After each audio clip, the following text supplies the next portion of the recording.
तो next transaction देखिए क्या बोला है, sold half of the above goods. Same वही ट्रांजेक्शन रिपीट हो रहा है, sold half of the above goods Chandrakant, पूरा वही रिपीट हुआ, at a profit of 30% on sale. सिर्फ चेंजिंग कहाँ है, ऑन सेल पे। मतलब पिछले ट्रांजेक्शन में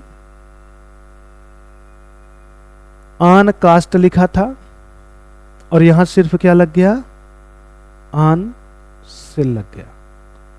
तो एंट्री पे तो कोई असर नहीं पड़ेगा, एंट्री एज इट इज वही पास करेंगे जो पिछले ट्रांजेक्शन में हुआ, पूरी एंट्री वही पास होनी है, सिर्फ अमाउंट में चेंजिंग आएगा और अमाउंट कितना रिकॉर्ड किया जाएगा वही देखना है।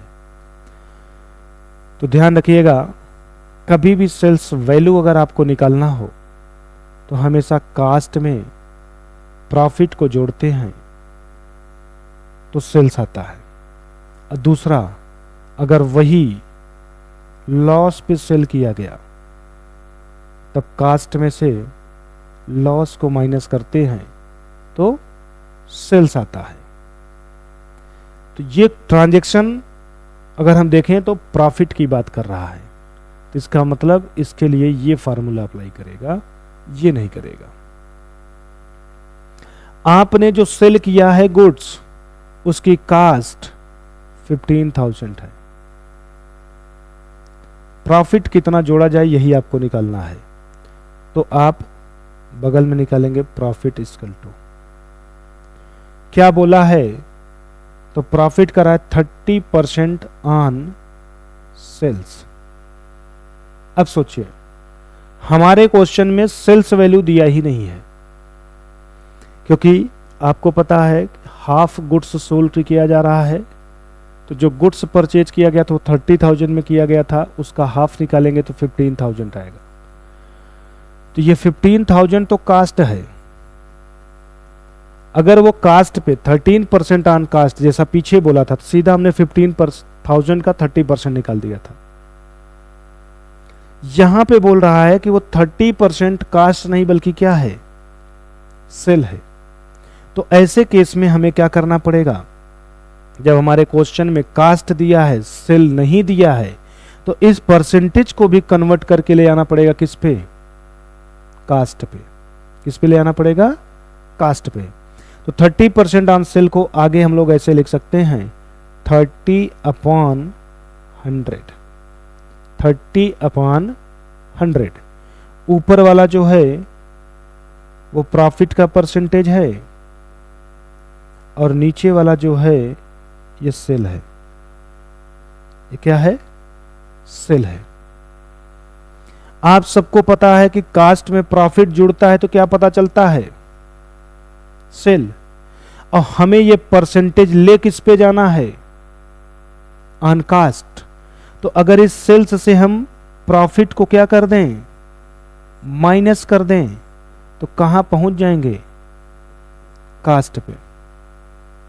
तो हम बोल सकते हैं कि ये जो 100 हमारा सेल्स है इसमें प्रॉफिट इंक्लूड है, सेल्स में ये दोनों जुड़े हुए हैं। मतलब इस सेल्स में से प्रॉफिट को अगर हटा दें तो हमें जो फाइंड आउट होगा वो क्या बोला जाएगा, कास्ट। तो हम 100 में से अगर 30 को माइनस कर दें तो कास्ट कितनी मालूम हो जाएगी, 70। तो हम बोल सकते हैं कि ये 30/100 ऑन सेल्स है, 30/70 ऑन कास्ट है ना। कहने का मतलब अगर हम 30% ऑन सेल्स बोल रहे हैं तो इसको फ्रैक्शन के फॉर्म में लिखेंगे तो 30/100 ऑन सेल्स बोलेंगे, 30/100 ऑन सेल्स बोलेंगे। और इसी को अगर ऑन कास्ट बोलना हो तो हम 30/70 ऑन कास्ट भी बोल सकते हैं। ऐसा क्यों बोल सकते हैं, ये उसी का रीजन इस तरफ आपको लिख करके समझाने का प्रयास किया गया। इस फार्मूले के थ्रू।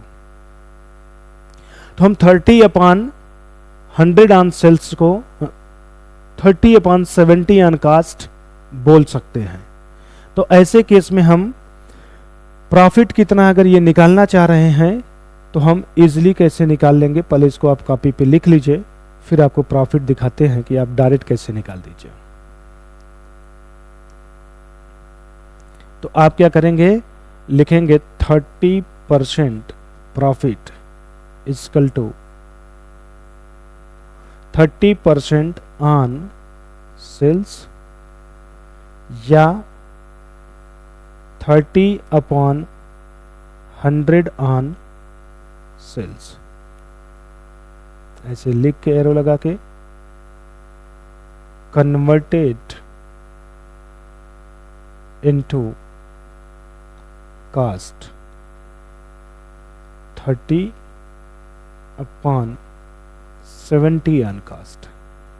कैसे आया तो उसके लिए लिख लें sales equal to cost plus profit. आपके क्वेश्चन में सेल्स तो दिया है, कास्ट नहीं दिया है, और कास्ट ही निकालना है, तो ये कास्ट निकालने के लिए सेल्स इधर, ये प्रॉफिट इधर चला जाएगा, तो आगे होगा sales minus profit equal to cost. कि आपको पता है कि जब कोई भी डिजिट इक्वल टू के उस साइड जाता है तो अपने साइन को चेंज कर लेता है। प्रॉफिट के आगे प्लस लगा है, ये बराबर के इस साइड आएगा तो माइनस का साइन हो जाएगा, मतलब सेल्स से माइनस हो जाएगा कौन, प्रॉफिट। तो आंसर किसका आएगा, कास्ट का। सेल्स आपका 100 है, प्रॉफिट आपका 30 है, तो कास्ट आपका कितना हो जाएगा 70। तो हम बोल सकते हैं 30/100 ऑन सेल्स तो मीन 30/70 ऑन कास्ट, ऐसे बोल सकते हैं। तो फिर हमारा प्रॉफिट की वैल्यू क्या हो जाएगी, तो value of profit equal to 15,000 का 30/70 निकाल दीजिए, कट जाएगा। 15,000 का 3 में मल्टीप्लाई कर दीजिए, 45 आएगा, और उसको 7 से डिवाइड कर दीजिए। 7 से डिवाइड करेंगे, 7 6 जा 42, बचेगा 3 के बगल में 0 आएगा 30,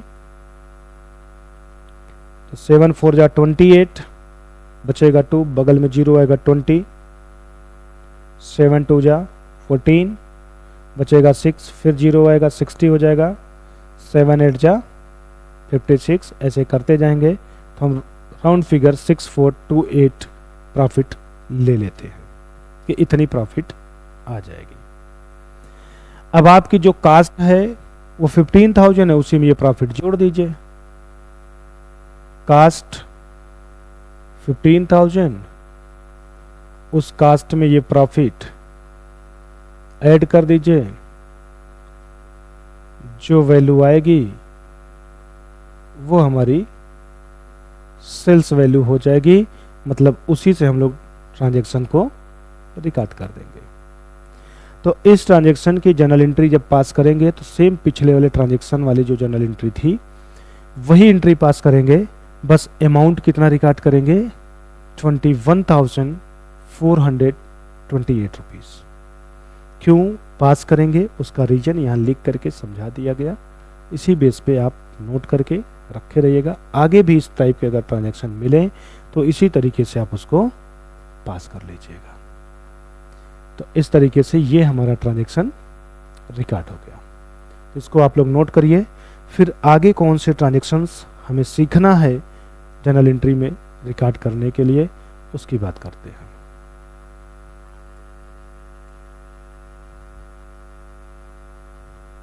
तो नेक्स्ट ट्रांजैक्शन हम लोग जो सीखेंगे, अब किससे रिलेटेड सीखेंगे, वो पार्ट 3 से रिलेटेड होंगे। और पार्ट 3 में हम लोग ट्रेड डिस्काउंट, कैश डिस्काउंट, इन सब का डिस्कशन करेंगे। तो पार्ट फर्स्ट में सिंपल ट्रांजैक्शन आपने देखा, सिर्फ सेल का। पार्ट सेकंड में आपने रिटर्न एंड सेटलमेंट का देखा, एंड थर्ड में अब हम लोग डिस्काउंट से रिलेटेड ट्रांजैक्शन को देखेंगे। तो अभी पार्ट सेकंड में जितना आपको समझाया गया उसको नोट कर लीजिए, समझ लीजिए, उससे रिलेटेड जो भी आपके प्रैक्टिकल क्वेश्चन दिए गए हैं उन्हें सॉल्व कर लीजिए। सॉल्व करने में अगर कोई प्रॉब्लम आ रही है तो डिस्क्रिप्शन में नंबर दिया, उस पर कॉल करके आप अपने डाउट को क्लियर कर लीजिए। और जो लोग इंटरेस्टेड हैं हमारे साथ पेड बैच के रूप में जुड़ के पढ़ने के लिए, गूगल प्ले स्टोर पर वो जाए, वहाँ से विजियो करियर पॉइंट का एप्लीकेशन इंस्टॉल करें, अपने कोर्स को सेलेक्ट करें, पेमेंट करें एंड हमारे साथ पेड बैच के रूप में जुड़ जाएं। बाकी जो लोग यूट्यूब पे पढ़ना चाह रहे हैं फ्री ऑफ कास्ट, उनको अल्टरनेट ऐसे वीडियो मिलते रहेंगे। चैनल को सब्सक्राइब करके बेल आइकन को प्रेस करे रहिएगा, तो आपको नोटिफिकेशन वीडियो का मिलता रहेगा, तो ईजिली आप वीडियो देखते रहिए। बाकी कोई कन्फ्यूजन हो रहा है तो डिस्क्रिप्शन में नंबर दिया है, आप उस पर कॉल करके पूछ लीजिए अपने डाउट को। ठीक है, मिलते हैं हम लोग नेक्स्ट वाले क्लास में। पार्ट थर्ड से रिलेटेड जो ट्रांजैक्शन है उनकी एंट्री को कैसे किया जाएगा उससे रिलेटेड कॉन्सेप्ट को लेकर के, तो भी आप लोग प्रैक्टिस करें।